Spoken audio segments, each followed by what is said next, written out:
Hello， 好久不见，欢迎回到品家音响。今天呢，要带大家来看看 TEAC 他们最新的器材 NT507 数位串流转盘，就这一台。那这台数位串流转盘呢，它不只是 TEAC Reference 500里面它的顶级507系列的产品的最后一片拼图，它同时对于其他品牌没有串流功能的 DAC 来说呢，也是个加分的器材。那关于507系列的产品呢，我们先前就有做过几支影片了。那如果你有兴趣的话，可以从下方资讯栏呢去点，然后去参考看看。TEAC Reference 500系列产品呢有2个等级，一个是505，另外就是我们现在讲的这个507系列的产品。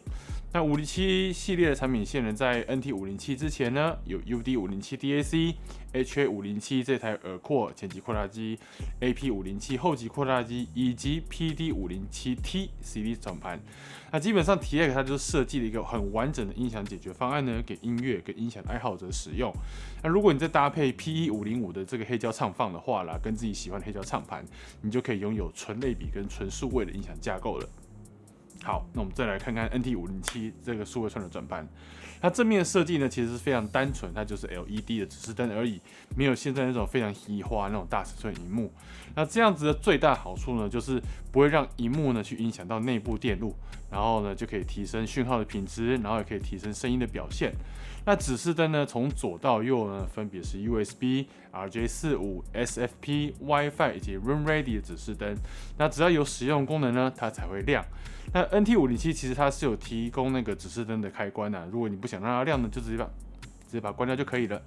那电源旁边还有一个 USB 的 C 的孔呢，可以插外接式的储存装置，比如说随身碟之类的东西。好，那我们再来看看背面。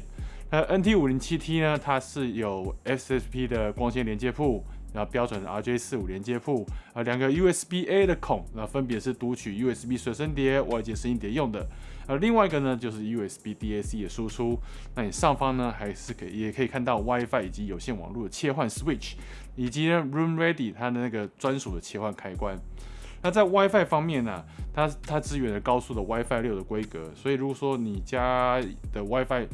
router 是 WiFi 6以上，然后呢，你又没办法拉线的话呢，那当然这是个好事情。不过我们还是要说一下了，就是使用 WiFi 的声音的厚度跟有线比起来，其实还是会有一些差异存在的。那只是在有比较的状况之下呢，才会发现。那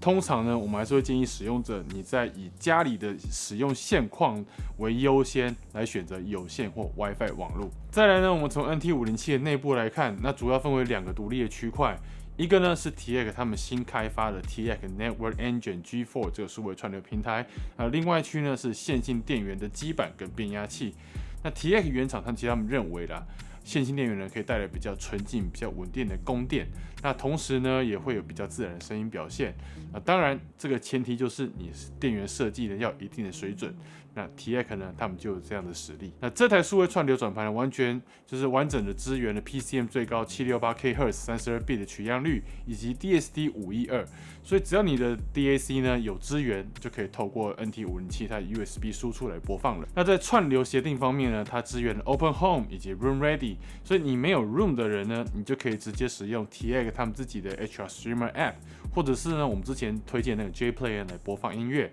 那如果你现在只有 Room 的话呢，你就可以在 NT507 后面呢直接开启 Room Only 的模式，来提升你的 Room 播放的品质哦。我们这次的系统架构呢是使用 NT507T 呢 USB 输出给 UD507， 耳机的话呢就是使用铁三角的 ATH-ADX3000。那网络方面呢是使用我们台湾的 PureTech Audio Solo 网络交换器。那这个网络交换器呢，它有一个 SFP 的光纤连接埠，所以当然我们会优先使用光纤了。那我们的光纤线以及光纤的模组呢，就是使用德国 Taylor-Geithner。那一样呢，我们当然也是会用 RJ45 来做聆听嘛。那软体方面呢，我们这次呢使用了 Room 跟 J Play。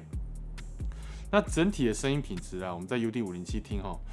那其实就是它的声音呢直接原地大升级。那这个大概就是几乎是所有的 DAC 器材啦，你连接上适合的，无论是 CD 还是 SACD 转盘，或者说我们现在讲的这种数位串流转盘，你基本上都会得到这样的结果。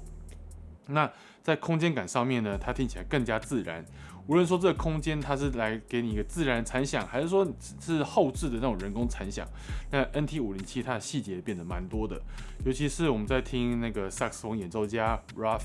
Heckma 他的巴哈无伴奏演出的时候呢，那个教堂的空间感体验呢，那 iPad 的输出跟 NT507比起来的话啦，你听到是那种一片然后一面那种感觉，而在 NT507T 上面呢，它的上下左右呢，还有深度呢，全部都被打开，而且那种空气呢变得很干净的那种很自然的那种舒服感觉。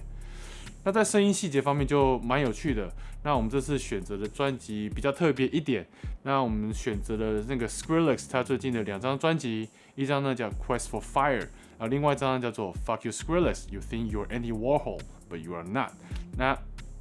我们在听的时候，那个它的低频的创意啦，那在 iPad 的 USB 输出跟 NT507比起来的话啦，那 iPad 它的 USB 输出低频创意的，它的细节其实蛮模糊的，并且呢 ，Skrillex 它在部分的曲目，它的低频会有一种吸耳朵的反向能量。那在 NT507上面呢，这样的反向能量表现得明显的非常多。所以无论是软体还是说是硬体的 synthesizer， 那这样的创意表现呢，在 NT507呢，可以给我们耳朵有更多的惊喜。那在歌手演唱的形体感跟动态方面呢 ，NT507它的轮廓非常明确。那细微的动态变化呢，也比从 iPad 输出明显非常多，所以在聆听一些演唱动态技巧很好的歌手的时候，那个演出真是非常非常的享受。那我刚刚讲的这些感受，其实都是在 RJ45 这种标准网路线的环境是这样子的。然后当我们把网路线换成 SFP 光线的时候呢，又是另外一个新的世界。那使用 SFP 光纤之后呢，就如同我们先前有分享过做光隔离还有光纤传输一样，